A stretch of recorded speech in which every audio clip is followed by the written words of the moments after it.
Well,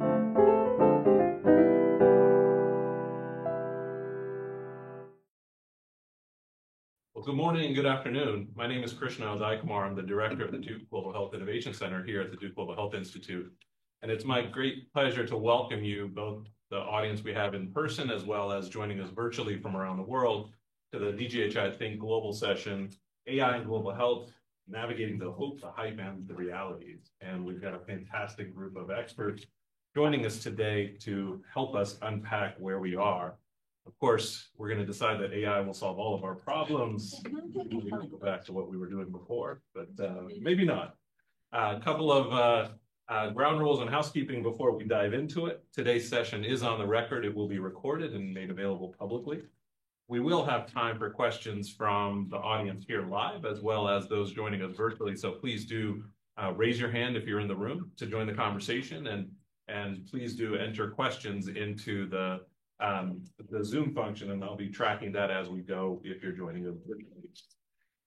Well, excellent. We do know that AI has tremendous promise in all sectors, and certainly when we're talking about health from a global perspective and thinking about addressing health equities around the world, there's tremendous opportunity that we could leverage emerging technologies like artificial intelligence to make a difference and try to make our solutions more scalable and more sustainable over time. But we also know that AI, like other technologies, if not approached from the right perspective, can lead to and actually exacerbate inequities. So what we're going to try to think about today is what the true potential is and what guideposts we have to use along the way to try to make that move forward. To help us think through this today, let me introduce here in the room Mocha Lantum, who's the co-founder and CEO currently of Checkup's Medical Hub, and I hope you'll get to learn along the way about the fantastic entrepreneurial journey he's had across sectors. We've also got Wendy Taylor, who's currently president and CEO of the William Davidson Institute at the University of Michigan, and also chairs the Duke Global Health Institute's Board of Advisors. We've got Michael Pensina, the chief data scientist for Duke Health, director of Duke AI Health, and one of the co-founders of the Coalition for Health AI. And joining us virtually, we're thrilled to have Ruchika Singhal, who's the president of Medtronic Labs. Ruchika, welcome to the conversation. Michael, I want to start with you, and recognizing that, you know, for a lot of the hype part of it, almost everything is AI. So help us level set. What is it when we talk about AI, and you really looked at this as a national and global thought leader? How do you think about what AI represents and its potential to actually address health and healthcare challenges? So starting at the very high level, right, there are a lot of definitions of AI. And I think for me, it's some kind of an algorithm intended to perform a task. And I think the tasks used to be predictive, more or less in nature, right? Diagnostic, it's the same category. You're predicting probability of an occurrence of something. And now with GPT revolution, we have the generative task, right? AI being able to generate something, but it's taking some information and producing something which is as small as a probability, right, in predictive setting, or something as big as a, I don't know, poem, book, whatever we ask it to do. I think the important part is that it takes into account what we feed it, right? And you're talking about biases, and so it's a reflection of what it's fed. And I think that's important to keep in mind as we go along, right? The generative nature, it can generate things, but again, the generation, I think it's again based on what it ingested. Fantastic. And as you think about what's currently available and what's in the pipeline, what do you think are the most tangible use cases where we can address health inequity, cost, quality, access challenges in health and healthcare in the next 3 to 5 years?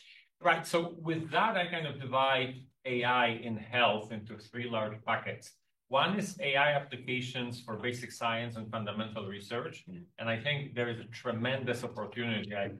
I listened to Peter Lee talk, I think, in the month after GPT was unveiled and everybody was doing everything with it. And I was struck that he said, I believe the applications in basic science, fundamental research, hold the most promise for AI. And then it's not my specific area of expertise, but I attended some conferences, both academic and venture, and people really see that happening. I'd be curious to hear Medtronic's perspective on that topic as well. But like I heard venture capital people taking bets. What percentage of new treatments will be on the market in 20, 30 years that would not be on the market if not for AI, right? So a lot of promise.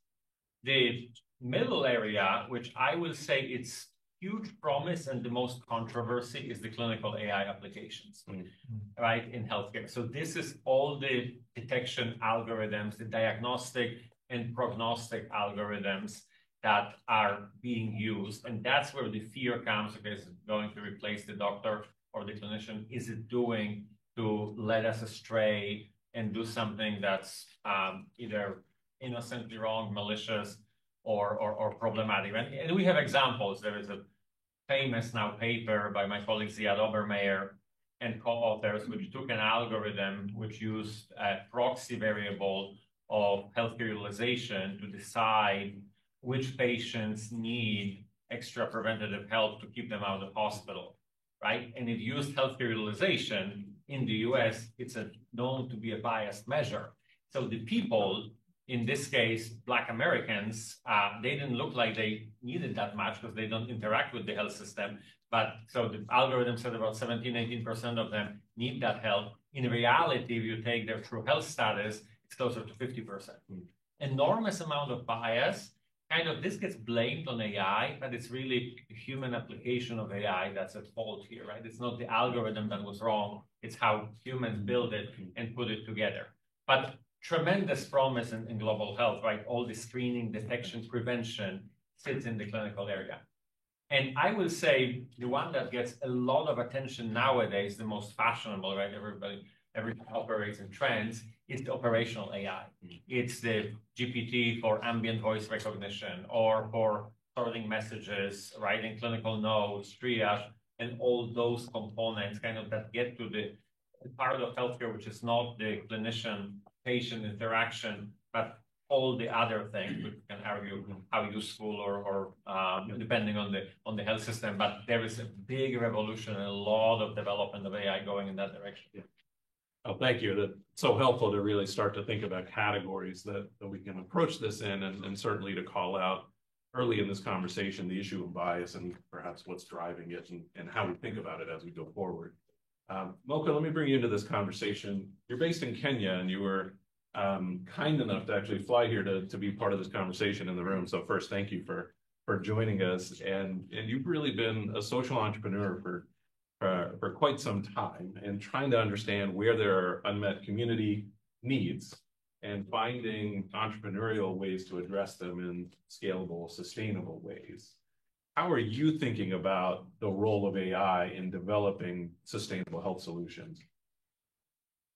Thank you. Thanks, Krishna. Real pleasure to be here. Thanks for having me. I want to thank Lisa specifically because she immediately got on the phone like, Mocha, you have to be here. Like, what do you think? So I just have to say that. And this room is special because, I think when we joined the SEED program, some of our first courses were here. So there's a little bit of nostalgia in the air. So delighted to be here. I'm Mocha, and I'm also a chief. That's why I always wear a hat. I can't appear in public without a hat. So it's not a fashion statement; it's a requirement. Now, really, the question at heart here is that we are literally 10 years from adoption of EMR, and we are pivoting immediately into AI. So just imagine what it means for us on the ground, creating healthcare systems. So the first part of the question is, what lessons can we learn from the EMR transformation that was supposed to happen? That has really not happened because the latest data is showing that only 13% of health delivery settings are digitized, right? So that means you have 86% that are already excluded from this AI conversation. Maybe it's happening on personal phones, but it's not happening within the healthcare system. So already we've reduced the market to 13%. Of the 13%, public settings that are using AI are down to literally single digits. So already we see the inequity shaping up, right? And so the question becomes, if we failed at creating meaningful use of information under the EMR mandate, can we afford to make the same mistake with AI? Now, to do that, I think we need to answer there are two types of questions to answer. The first question is, what can we do with AI? And the second question is, what should we do with AI? And I think if we approach it with what can we do with AI, we'd end up with where the EMR market was, where it was like, what can you do with EMRs, right? As opposed to what should we do? And one of the things I've learned, which I was trained as I was being trained as a traditional leader, is you can stand on the shores of an ocean, but it is not a bed. And I think we really have to use that analogy in our thinking about AI. It is beautiful, it looks like an ocean, but it is not a bed. Because the commitments that we need to make in healthcare have not yet been made. And absent of those commitments, then we will fall short of leveraging AI to the extent to which it needs to be leveraged. And the urgency on my part comes down to, can we use AI to control cost? In the conversation about quality, access, and cost, in my opinion, cost is really the one that is killing, because as we speak now, cost is excluding millions of people. And if you look at the post-COVID trends, 73% of our patients borrow in order to get a basic medication. 73%, right? And now when you have the public schemes like in Kenya, whereby the government is reimbursing $10 per beneficiary per year, the question becomes, with the rising cost of doctors in terms of salaries, the rising cost of reagents in terms of diagnostics, the rising cost of pharmacy, how are we going to support human beings with $10 per beneficiary per year? And so the challenge for AI, in my opinion, is enormous. And we have to be very deliberate about what it is that we should do with AI and not what we can do with AI. Thank you. I think really important for us to from the beginning and also learn, as you said, from some prior efforts around electronic health records, the first generation of e-health and health types of solutions that where we didn't achieve anywhere near the potential that they could. And you've already started to touch on the enabling environment that has to be in place.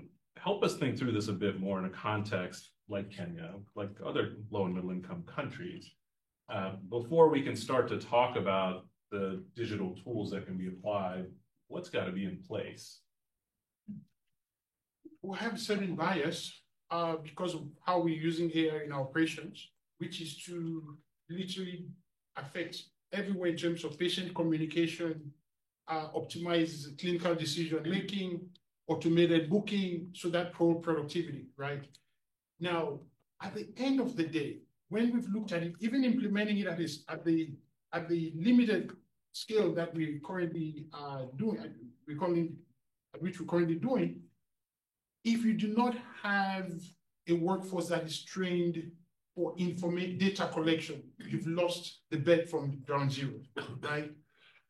Literally, if you think about the public health system, you walk into the office, this is how most of the doctors are trained. You write patient name, age, you scribble something, you give them a piece of paper, please leave. And all of the information from that session in the doctor's head, right? So definitely translating, unless AI evolves to interpreting the doctor's mind, we just have a huge gap. So we kind of have to figure out how do we fast track the ability to collect data. And it comes at a cost, because now our patient visits with the nurse at triage have increased from a few seconds where she was just taking blood pressure and wait. She has to do a full patient history, all the complaints, give me all your medication for us to be able to run an AI clinical decision-making tool. So how do we reimburse the nurse to do that, right? So in a nutshell, is the data collection systems just have to improve.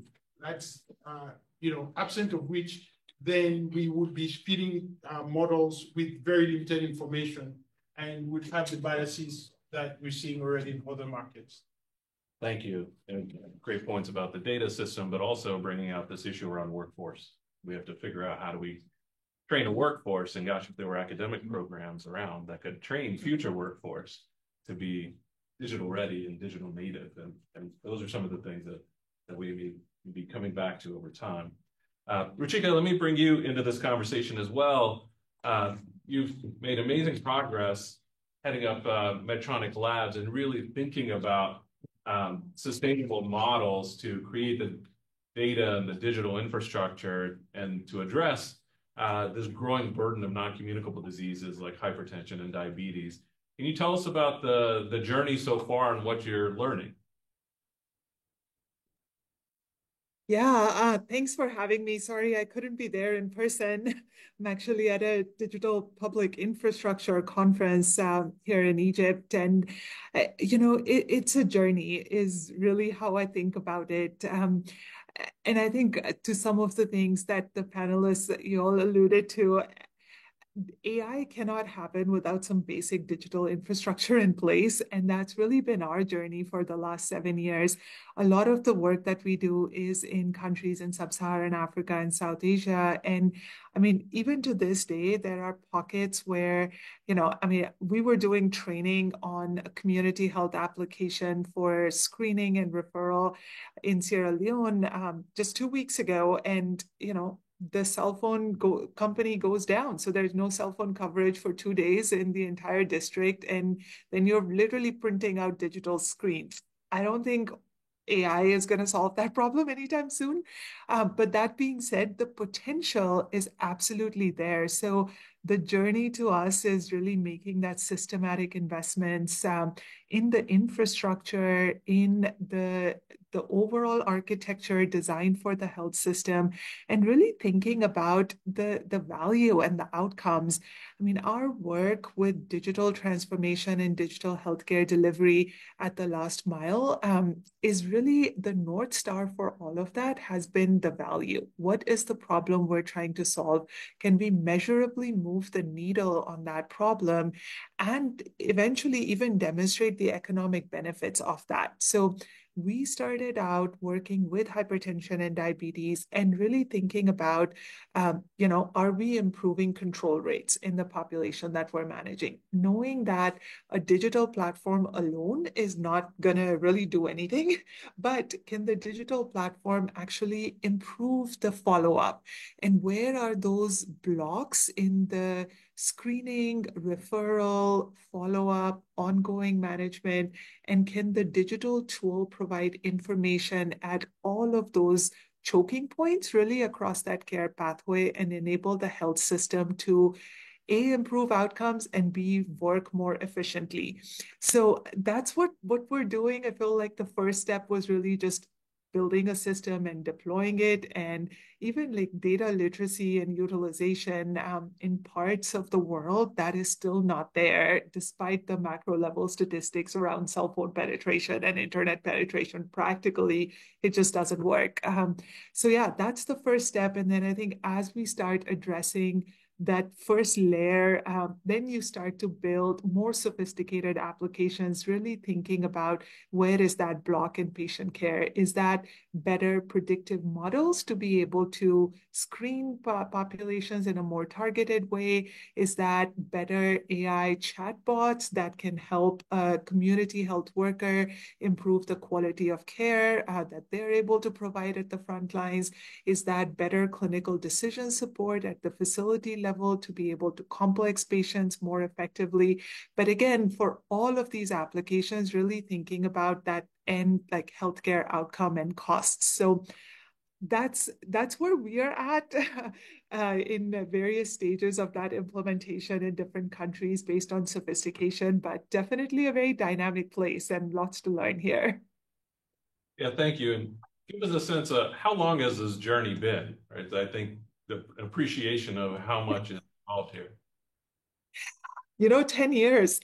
When we say human-centered design, that doesn't happen overnight. I think we started doing a lot of research on the ground about 10 years ago and have been launching various versions of these digital platform with like innovation cycles. For the last 5 years, but it's really been in the last 2 years. We're now operating in about 7 countries, close to 250,000 patients with hypertension and diabetes being managed up.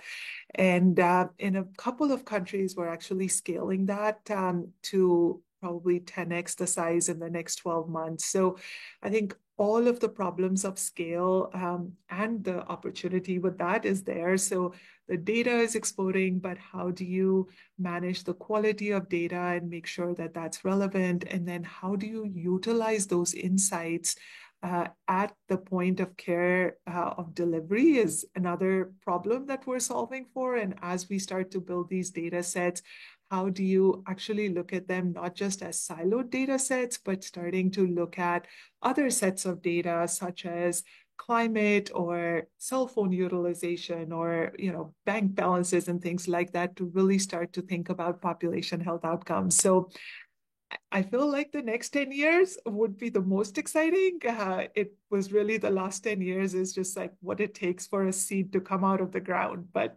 hopefully the growth will start to happen now. That's great. Thank you so much for those insights. Wendy, let me bring you into this conversation. You've at the forefront of innovation, what it takes to scale innovation in the public sector and private and other organizations. You've seen waves of innovation come and in some cases go.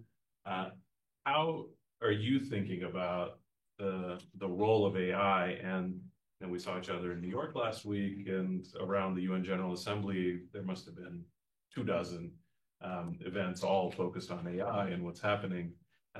How are you navigating through the hype to where's the reality and where's the potential? Yeah, well, I think we're diving in a lot into the what's hard, and I think it's important to say I actually share in a lot of the hype in terms of the potential of AI for transforming healthcare, including in low resource settings, and there are so many applications from the public health in terms of really thinking about precision public health care, being able to detect outbreaks faster and with more precision, being able to predict them in advance, all the way down to even thinking about personalized medicine, essentially being able to address patient risk and understand risk factors, say a pregnancy risk factor. And if you know that in advance, how can you get better referrals to care? We're seeing really exciting ways to do that even in India. So I think the potential is enormous, addressing healthcare worker shortages with new tools. So the technologies, the capabilities are huge, but I think, and probably far exceed anything we even imagine right now. But one of the things I've learned from making investments in lots and lots of innovations over the years is that the innovation part is actually the easy part, and scale is what's hard. And it's actually really hard. And we've been talking about that. We've been hearing about infrastructure limitations and how that's so important to scaling. When we looked at mHealth, there was a decade ago, we were really excited about mHealth and all of its applications in global health. But I think it's really been pretty spotty. And part of it is you had a lot of one-off solutions that may have worked, but they really needed to integrate into a health information system, that backbone of health systems that just really wasn't there. With smartphone penetration, it's increasing exponentially, yet there are still gaps, including gender gaps. There's still big connectivity issues as well, and the digital divide. It was taking a lot of attention up in New York last week as well. And the other thing even is thinking about some of these new tools, Gen AI. We are just figuring out all of a sudden that large language models, all this predictive work, all of these things actually are enormous energy consumers, to the point that the people who are doing the climate change models are suddenly saying, we've got to redo our models and some of our targets, because this is completely disrupting how we even thought about energy consumption. So infrastructure is huge. The data piece, I won't repeat some of what my colleagues have said here in terms of data challenges, the people workforce, training workforce, and being able to think about the clinicians, the healthcare workers of the future, how are they operating in this digital age?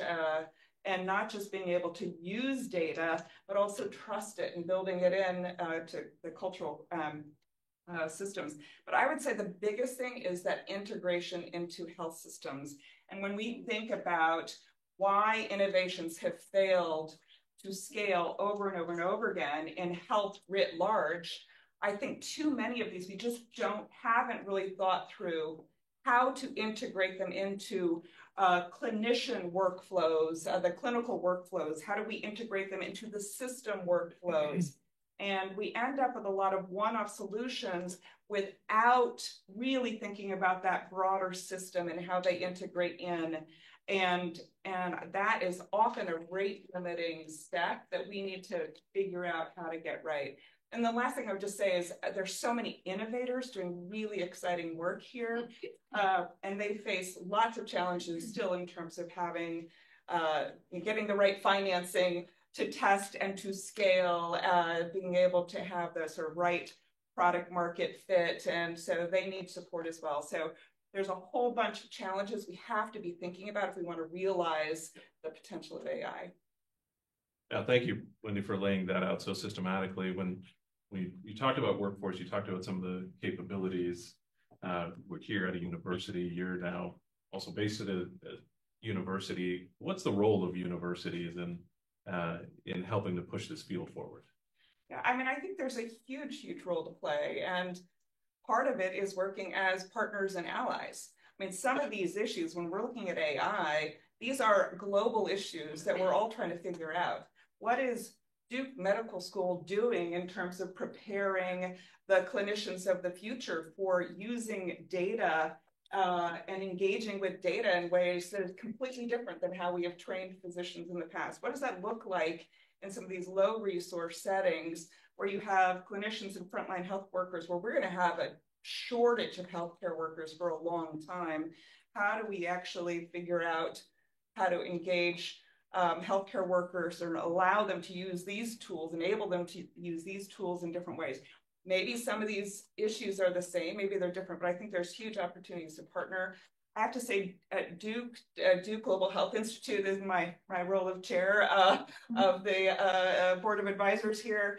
It does an incredible job partnering with other academic research institutions, other universities across the world. And I think finding ways to do that as partners and allies and figuring out how to tackle these challenges. Where do we need research? Where do we need training? Where do we need to be imagining the future of solving these problems together? I think there's very exciting opportunities to grow that. Yeah. No, thank you. And Michael, maybe build from that as the chief data strategist for Duke Health. How do you think about this from an internal perspective, but also as a co-founder for the Coalition for AI? Are you thinking about addressing some of these societal challenges around responsible and ethical use from a broader perspective? I will say, I think what all three panelists touched on are really important issues here. And I think from a health system perspective, Wendy, what you're saying is the integration into the workflow is the critical barrier. This is the make it or break it question. If we don't build technologies that are implementable, we're not going to make progress. And we had examples at Duke, right? It's pre-pandemic, so many years before we read in newspapers that nurses at Kaiser don't want AI, right? Headlines like that. We saw something like that at Duke, where there was an externally developed algorithm was tried in our health system, and the nurses said, I don't know where it's coming from. I don't know what it's doing. Doesn't align with my 20, 30 years of practice. I'm not going to use it, right? So this is a really important barrier. So bringing the users into the development process, the early stage, I think it's critical. And that ties to what Mocha said around the question, not what can we do, but should we do in a limited resource setting, which is true not only in the global context, but also in the local context, right? US health systems like ours are struggling financially right now. All of them are. So you can't just experiment with everything. And then what Ruchika said, the question of value, right? How do you demonstrate the value, not only to the decision makers who will ultimately pay for these tools, either the price of purchase, but the price of implementation and running it, right? It's not that it's free to operate, but does it bring value? And so to your question, what should we do? Categorizing it based on what has the most promise of value, right, in implementation. Can I just build on that? Please. I mean, I think that what's really interesting is it's trusting it, but it is also that cultural piece. And I think it's probably true whether you're talking about a clinician in Kenya or a clinician in the US. As you're engaging with some of these capabilities, you've been trained a certain way. You are the one who has all the knowledge. To suddenly rely and be seen as relying on some other source of information. I've heard some clinicians say, you know, they don't want to use it because that somehow makes them seem probably less than, or you know, not having that knowledge. And so how do we even think about crossing that bridge so it's actually seen as a tool, as an enabler, and powerful that people want to draw on upon, as opposed to somehow a threat to their own credibility. Right, support of what they do rather than a replacement.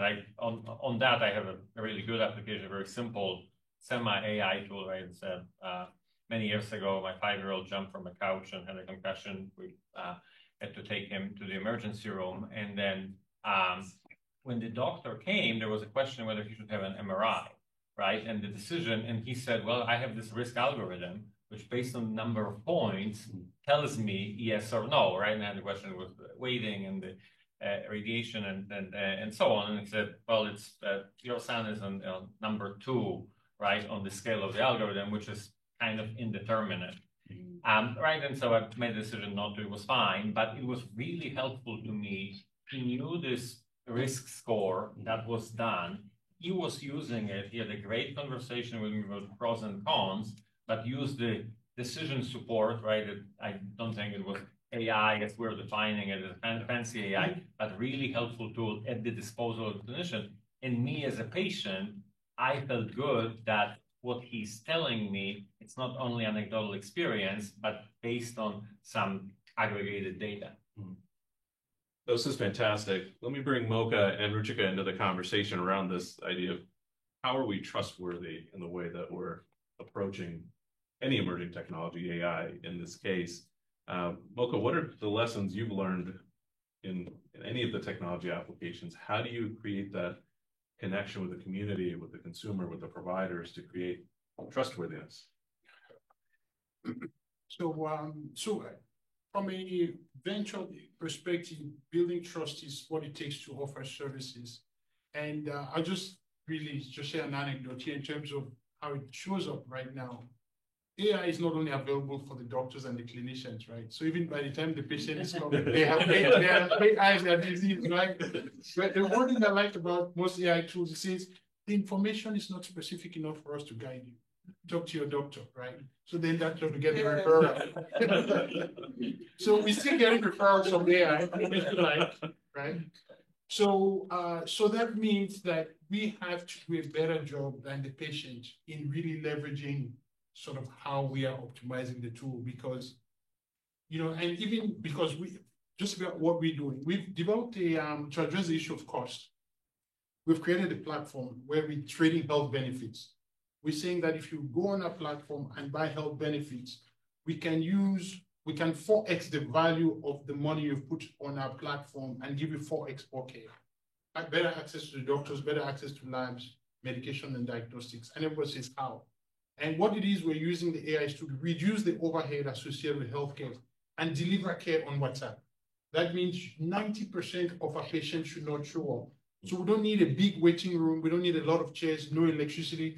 So literally, we are doing cut back on staff since we launched that, right? And so, we're delivering all of our messages on WhatsApp. You have a call, we ask you certain questions, we run it by a tool, we send the nurse, she collects blood, we run the blood, send you the results, and you have your data, right? And so you find the the customer copying a response and AI a response. So it's really it's an age whereby we have to be more specific and accurate about the information we are giving out to the customer than ever before. Because the era where the doctor knew it all and just told somebody, take this medication and they walked out of your room is gone. Literally, they're going to Google that, not Google, they're going to AI that medication and they'll ask you, well, I see the side effects, you didn't tell me about it. So, so we have to really up our game. And how do we build customer satisfaction scores around the information we're giving out? So that was the biggest bottleneck. So automatically now we are forced to, when we send a recommendation to a patient, we send 2 follow-up messages in WhatsApp. Did you understand? And you like the information we sent to you, right? So that we have a 2 thumbs up for the information, because if we send out the information and then the questions around it, then that trustworthiness becomes, and people start suspecting, are you using that AI tool to treat me? I'm not sure about, in as much as, we are using it to make clinical decisions in the best interest of the patient. That's great. And I think it gets to the crux of what we need to think about as future systems that are empowered by technology, but based in the community. So how do you combine that trust with the application of technology over time? Ruchika, how have you approached so many partnerships, and especially with national governments and others in creating that trust to move efforts forward? Yeah, honestly, again, I think of it as a journey, all of it. I think the first step was very much, it's like when you deploy a solution, it's not a one and done kind of thing. So just continuous feedback on the utility, usability, design, feature capabilities, all of that, and being able to respond to that and just be able to innovate on an ongoing basis is important to build trust, because that engages all of the users from the beginning, and they understand what is happening. I will say, AI, again, broad term, but the examples, like a simple example that we've been using is really around cleaning up data. So, typically when a patient is coming in, if they're being registered by a community health worker or multiple facilities, one of the problems we started to see very early on is just duplication of data, because people wouldn't remember, they would type the names wrong or phone numbers. Like there was just little discrepancies, which made it look like this patient is not in the system. So the easiest thing for the staff to do was to put in, just duplicate records. And that's where like some of the simple matching of records to prompt the user to say, oh, did you mean this person? And then the nurse or the person can just look at it and be like, yeah, this is the same. So let's merge those. And I think having that transparency and engagement of the user through the process helps to build trust in the system and drives utilization of that. And again, as we're cleaning up the data, then the data also becomes more usable. I mean, one of the other things that we saw was in the very early stages where, you always have issues with deploying some of this, the written records were not matching the reports from the digital system. So automatically the staff was like, no, I know I saw more than the patients you have in the system. These numbers don't line up. I can't see the black box for the digital, so I don't know what to do with that. And so then you automatically just reduce trust, and then it's hard to drive adoption. And we spent a lot of time resolving those things and really like solving for those discrepancies so that the trust was built. And then especially as then you start to scale, then you really trust what's coming through. And I think AI is kind of the same way in that, like, if you can find value that you can perceive, and then you can verify, then that drives adoption. So, but both of those things, I think understanding the specific use cases where there's a clear value that can be felt by the user very clearly, not just by us technologists for the most part, but actually a very simple user. And then they can also verify very quickly that, yes, this is better than what I was doing otherwise. I think that drives uptake, and at least in our experience.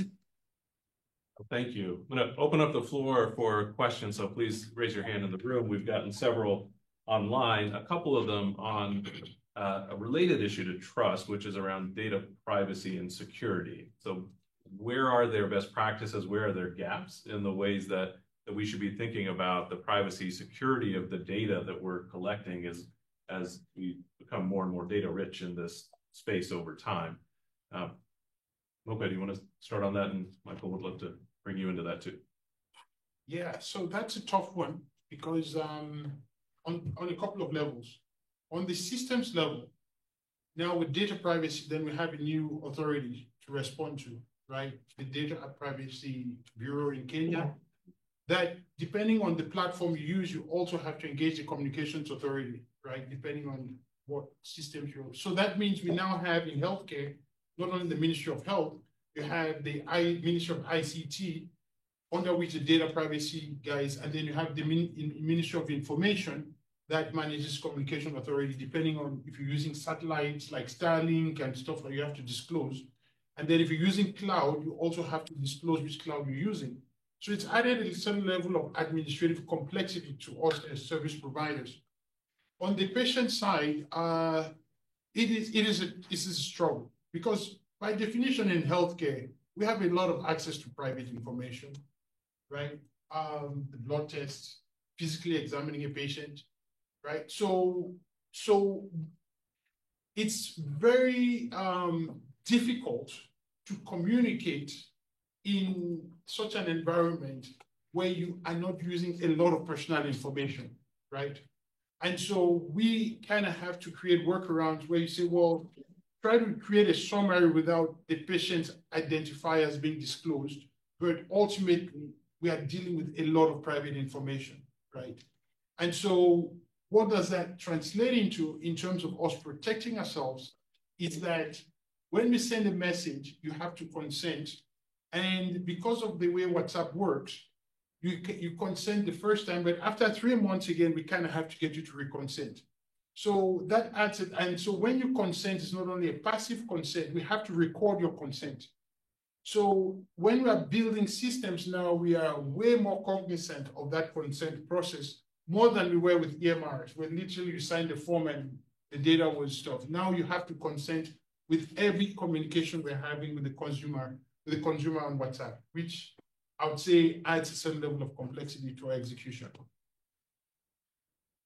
So I think there are new interesting challenges that the AI revolution brings to the forefront. So I remember when GPT came about in Duke Health, we had to issue a guidance to clinicians, don't use the public version with your patient information, right? And now we have the secure Azure cloud where it's content protected, but that was a big issue. I remember countries, I think Italy was one that banned the use of it, right? Because of the privacy of data concerns. So I think that's one issue, which I think with local walled systems we're solving, but that slows or limits the flow of information. There is the issue on the data that's being used for development of these algorithms, right? So that's patients, but that's also creative workers, right? I think it was some of the Hollywood screenplay or others, other artists were protesting over using AI to ingest what they've created to create something new. So there are very interesting questions of what do we own of what we have, right? Do we own our image, for example? That's another one. So that needs to be resolved. And so this is you mentioned CHAI, the Coalition for Health AI, right? It's an effort we co-founded with other institutions, both from the private sector and academia, and with government's involvement. And one of our work groups is around privacy and security, right? Creating the best practices. Because what I worry is a fractured environment on the application, also on the policies, guidelines, and laws, right? So what Chai is attempting to do to create at least national consensus with the US, and we're working with other partners internationally that we're working together on these best practices. Yeah. Well, thank you both. You know, I was, sorry, Krishna, I was just going to add on that. I mean, our experience with that has been, I think to Mocha's point, just a lot of new internal controls around that. But I would say a big part of that, especially working with public health systems, is also educating staff on the importance of that. I mean, just routinely, people will share passwords, make them very simple. You try to put in two-factor authentication, they're like, I'm just going to go back to using paper. And just the sensitivity of like appreciating the importance of that for frontline health workers has actually been a big part of us as we've deployed these systems that, you know, you have to understand the importance of user IDs and passwords to protect very sensitive patient information. I was just going to add that. Oh, thank you. I think really important components of it here. Any questions in the room? Okay. Yeah, please. I don't mind. So one of the things that we're also learning is that with the evolution of AI, we're also having evolution of payment systems, right? And that is really an area that we're just learning. We're now part of a consortium with Visa, and the level of scrutiny that happens on the payment side is 10 times more than on the healthcare side. So through our platform, we can allow a market trader or a teacher to take a microloan for like $50 to $100 to pay for healthcare benefits, right? Which is a way to close the health financing gap in the market, which is 83 to 97% of households. So that means we have now the added threshold of meeting the financial payment systems requirements.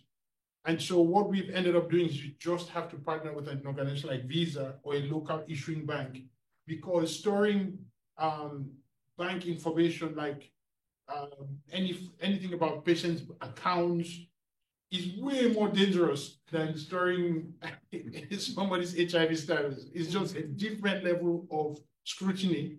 And so, so we've had to literally back integrate, thanks to the support from AWS, had to redo all of our security systems to meet the banking requirements, to be able to transact and allow lending. When the patient requests a loan, we have to meet that threshold. So in a way, the healthcare is looking like a child's play compared to the financial systems, right?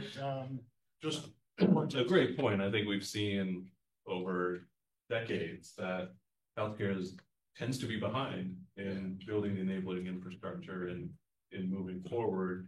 And so there's a lot to be learned by looking at other sectors that are perhaps more advanced than we have been in our thinking. Let me ask about evidence. We haven't, dived into this part of it yet. Part of the challenge in this field, especially in the way that AI applications are being deployed globally, has been a lack of robust evidence, but we don't really have a sense of what that evidence should be. Are we going to do randomized controlled trials? Are we going to do something else? What's the gold standard that we're measuring against? How should we think about the thresholds of evidence based on the risk or the benefit of what it is we're trying to solve for? Yeah, I'm grappling with that question very much in the context of applications in our health system across the portfolio.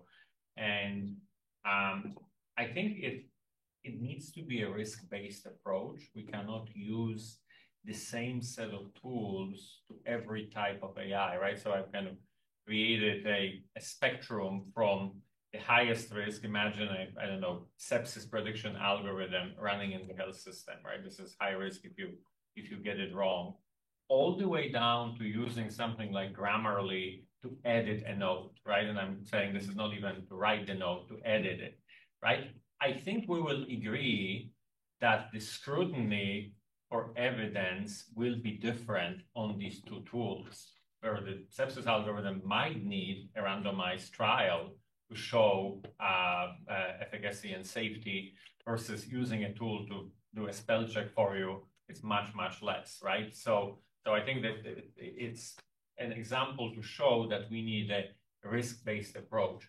FDA claims a portion of it in the US, right? Software as a medical device. They say, come to us with this, but they're also very clear that they don't want a lot of things, nor do they have the capacity to address it. So that opens the question, who?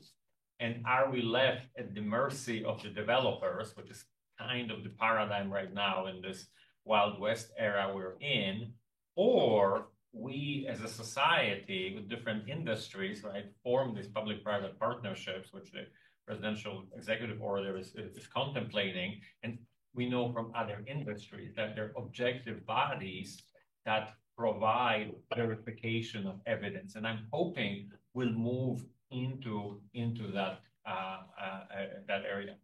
Can I just add, I mean, I think I really like that framing and risk-based framing. The complication I would just add in, because in global health, we certainly have spent a lot of time sort of pushing for those randomized control trials, and they take a long time and they're very expensive, and then you have to repeat them country by country by country. And when we're talking about AI, I mean, the pace of change of this technology, I mean, it's moving so fast. By the time we're done with an RCT, I mean, the technology might have even changed by then. So I do think that we have to be really thoughtful about what type of evidence we need to use for what. And there's certainly, from a safety perspective, higher risk, you need that higher level evidence. And when you've got patient lives on the line, you still need it. But I think marrying that with the pace of change is going to be a really interesting challenge, particularly for this type of technology. I'm going to build on something that Wendy said in her first remarks, is that what AI is showing up, in my opinion, and what we're observing in the global health space, is that it's moving the conversation very quickly from population-based decision-making to impersonal-based decision-making. You know, with the population-based decision-making, we had to gather a lot of information to infer on trends, to advise on national policy, on things for the common good. And what AI is now saying, literally every patient is quite individualized in the operation, right? And so what evidence now emerges is basically, did we get the right treatment for the patient, right? And if we can get there, then I think the patient will work out and say, I really like the care I received, right? And I think that's ultimately what we're seeing as that satisfaction score. If we keep the satisfaction score at 90, then it really has said we have moved the conversation strategically from using macro level data to micro level data to aid the individual, because no two individuals are the same, right? And so we kind of find that to be quite exciting. Yeah. Fantastic. Good. As we're coming to the end, we've got lots of questions here. I'm going to continue to try to synthesize. But I want us to think about the future and think about this in an optimistic sense. So if you look 5 years from now, the foreseeable future, what are you most optimistic about? What's the change that you think is tangible from a positive sense if all of these things happen in terms of deploying AI to improve health and health equity?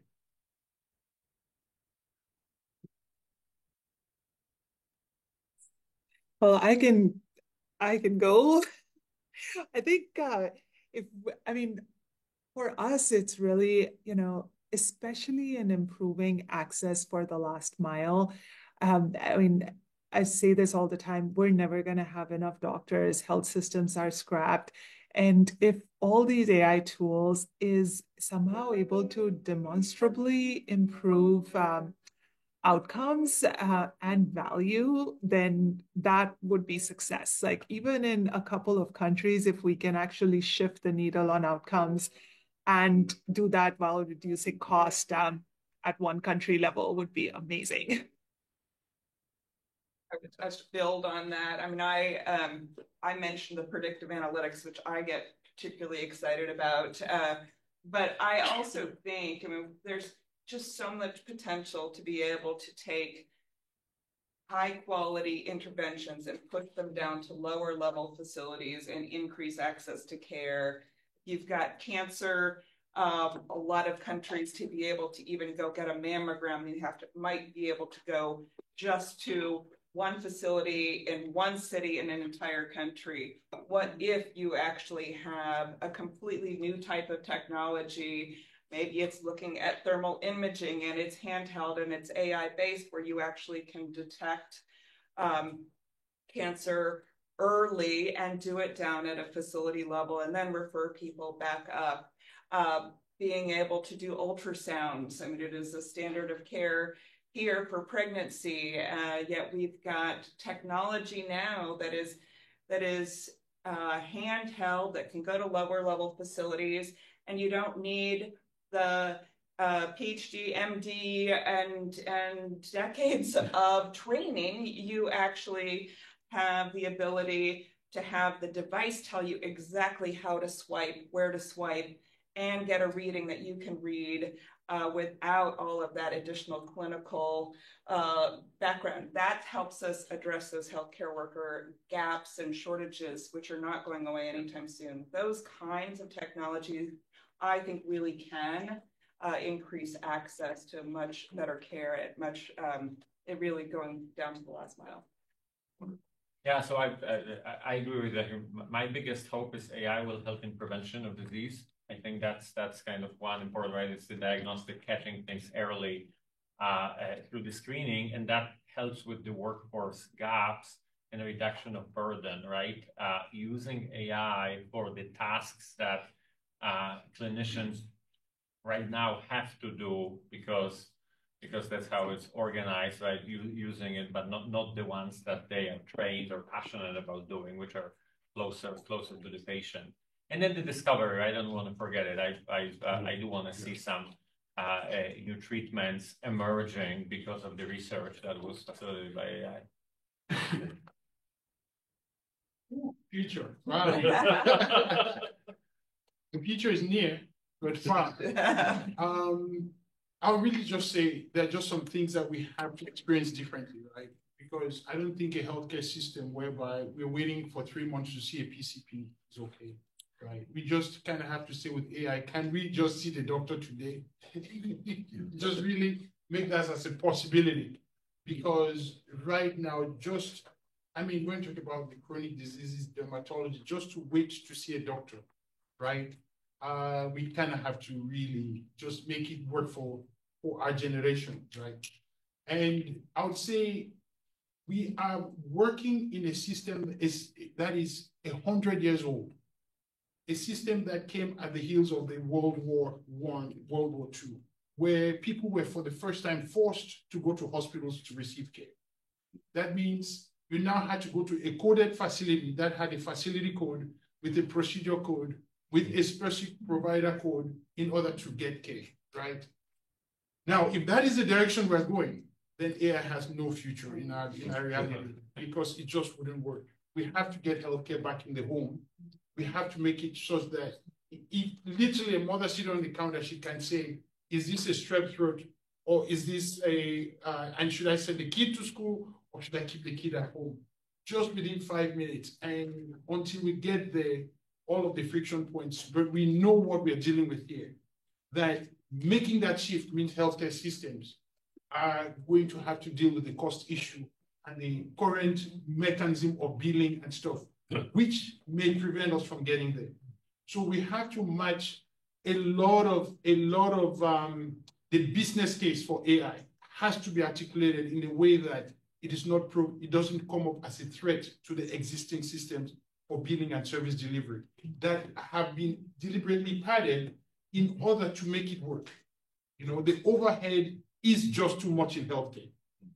When you pay for the healthcare bill, you're paying for the lighting, that's energy, climate, you're paying for parking, you're paying for security, you're paying for a lot of office space, which translates into does not translate much into a healthcare bill. So I really believe that we should really, as a global health community or healthcare practitioners in this, really push for that cost equation to be addressed so that healthcare is affordable. That's fantastic. What a wonderful call to action for all of us as we end this session. Much more that we'd love to chat about. Unfortunately, we're out of time, and just to try to think about what it is we've really heard. First, I would say we need to focus on both value and values. So how do we design in ways that are creating value for real people and real use cases? And that's one way to cut through the hype. And the second is, how do we make sure that we're consistent to the values underneath it, including privacy and security and equity driving these? The second is, let's not forget that we've got to have the enabling environment and the systems for all of these things to work, like with many emerging technologies, where it's the data systems or just the digital infrastructure. Third, we've got to really recognize that health at the end of the day is about people. So the workforce matters, the ability to communicate and create trust with who you're trying to help at the end of the day is going to make all the difference. And fourth, I think, as with other technologies, we have to design from the beginning with scale and integration in mind. How do we make sure that these are not one-offs, that they're not disruptive in a negative sense of not being able to be combined into other solutions?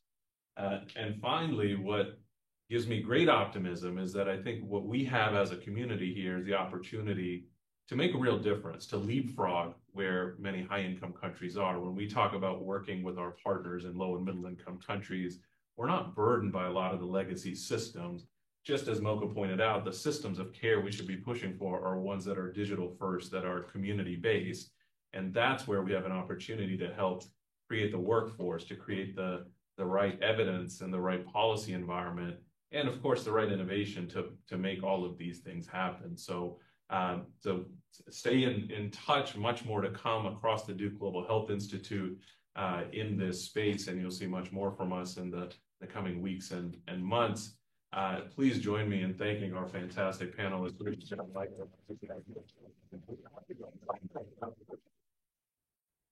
All of you joining us virtually, good morning and good afternoon around the world.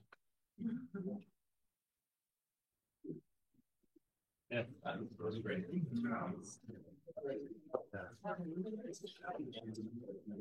Sorry.